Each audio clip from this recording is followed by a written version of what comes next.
What is up, guys? Rick, but I digress. Kackis here. Thank you so much for stopping by, and today we have some brand spanking new Destiny 2 news, courtesy of the Bungie weekly update that has just gone live, unveiling official information.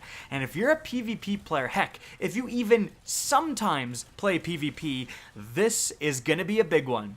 Now, first off, November 19th, which is this upcoming Tuesday, we're going to see a few changes. Firstly, the event that's ongoing, Festival of the Lost 2019, will go away. So if you want to continue to get triumphs, if you want to get the masks, if you want to get that Braytag auto rifle, still get it done before the reset. In addition, something that's also rotating is momentum control. It is leaving the game for a time being. It may come back in the future if people want it, but I mention this because momentum control, which increases gun damage through the roof, makes things like the Jade Rabbit a one-shot kill. So if you are still on the hunt for your Randy's throwing knife, which is the current seasonal Crucible ritual weapon, go into momentum control before reset, because you can slay out with, the Jade Rabbit, whatever, and get your scout rifle kills in that playlist a lot easier for a lot of people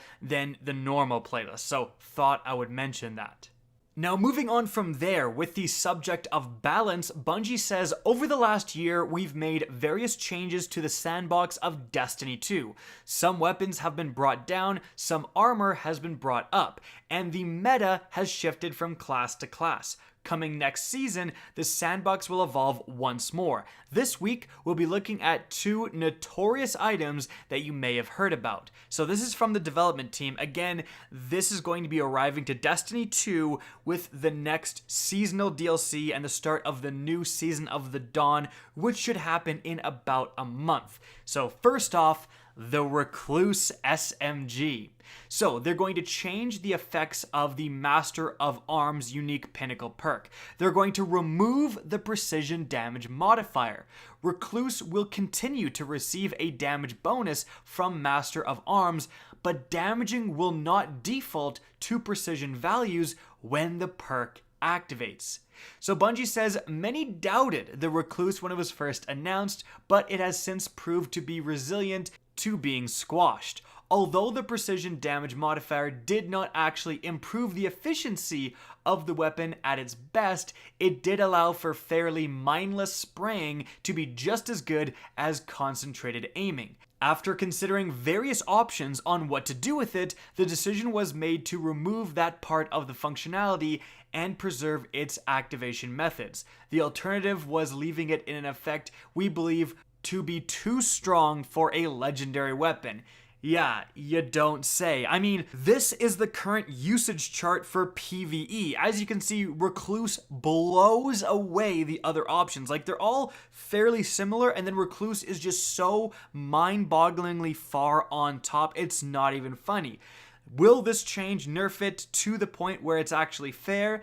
Well, it may. Honestly, this doesn't sound like a massive nerf to me, because you can still be just as deadly with the Recluse, but making it so that this time you actually have to go for headshots. You can't just spray the body and get that optimal time to kill. Well, at least it's going to introduce some skill into the mix, whereas, especially on PC, the combination of mountaintop follow-up with blind Recluse spraying, the word skill doesn't exactly come up in that scenario too often. Sorry to offend my MT plus Recluse spammers watching, but Recluse will be getting hit, and that is a big deal. Moving on from there, another big change, the one-eyed mask, the terror of the Crucible. So they're going to change the effects of Vengeance. Mainly, they removed the overshield granted from defeating an opponent that inflicted damage on you. Wow. They say in a previous Sandbox update, One-Eyed Mask received some tuning in how Vengeance was applied to Titans. Next season, this perk will continue to provide health regeneration when defeating an opponent that has inflicted damage upon your Guardian, but will no longer grant an overshield. So, will this nerf be enough to dethrone the current Crucible King when it comes to exotics?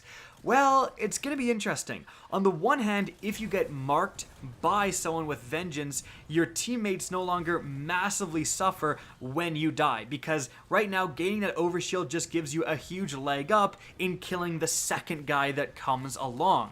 As for just winning a 1v1 with a Titan with the one-eyed mask, obviously the big complaint there is involving the tracking. People feel like the fact that the Titan can just know when you're going to peek a corner just by shooting them is a little bit much, and this does not address that at all. But it is absolutely going to mean that you're going to go up against less Titans, in fact, pretty much no Titans, that just have that overshield and big advantage over you when you start an engagement. Now you'll engage those guys at pretty even ground.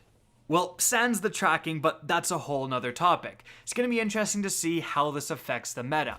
Moving on from there, one more thing is being tuned, and that is the Xenophage exotic machine gun, recently introduced at the same time the dungeon was introduced. So this has been memed on for being just way too weak. It's a really unique gun, and I love the design, but it is pretty weak. So Bungie is going to increase the PvE damage by 50%.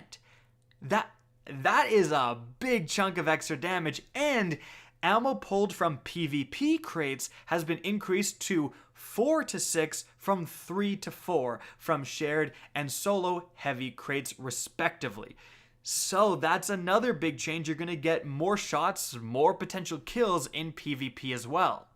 Now, moving on from there, something kind of buried in the patch notes but is very interesting to note is that Bungie says there's about 1 month left of Season of the Undying. They say as of this week, players have roughly 1 month left before Season of the Undying concludes. And they say players who wish to unlock seasonal ranks, triumphs, and exclusive gear need to do so before maintenance begins on Tuesday, December 10th.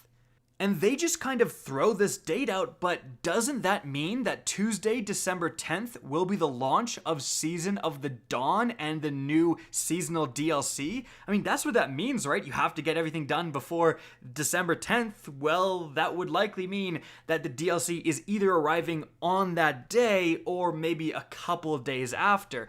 Either way, mark your calendars. Tuesday, December 10th, something important is happening. In any event, guys, that is it for the video. I hope you enjoyed, found this informative, and if you did, please remember to help me out by simply rating and especially sharing this video.